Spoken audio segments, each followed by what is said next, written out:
So I've never done Lingus before. So let's try to find that out, at least the beginning of Cory's solo, using the system.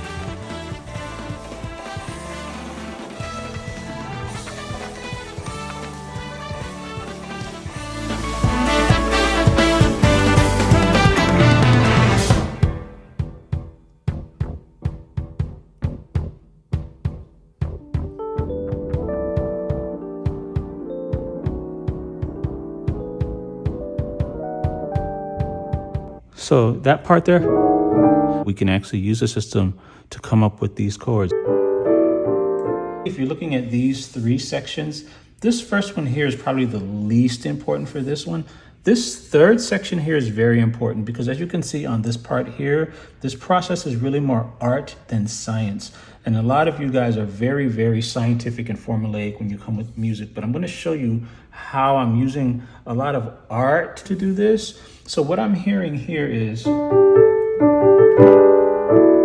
that sounds like a pattern to me. I hear tension and release, and then I hear this.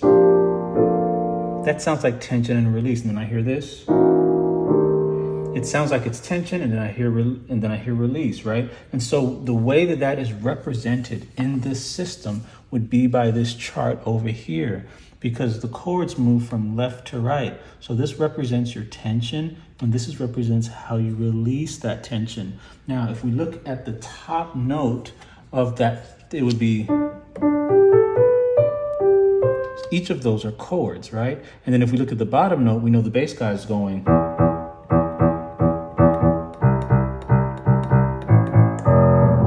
So I do have a bottom note to help me anchor the chord. I have a bottom, I have a top. So on that first one, the E is at the bottom, and you notice that it goes like this.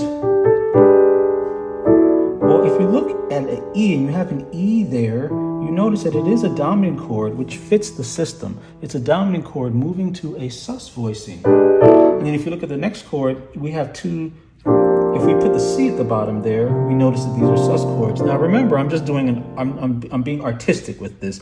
I already know the chords, I'm just kind of explaining. But check this out, when we go like this,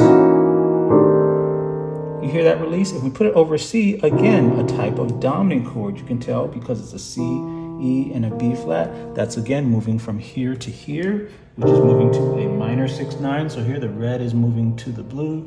And then you have this, something like that, I think. Something like that, which is an A. Still, it's not dominant in this case. I think it's diminished, going to a minor. And then you have this.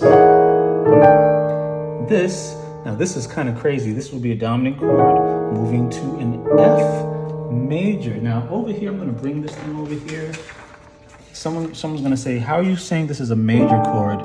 And that's because I'm using the flat 7 here, because gospel musicians do like to use the 7th note. So instead of playing fleece was white as snow, we may go fleece was white as snow. So he's using this as a major chord. So he's releasing the tension by playing that. That's dominant to the major.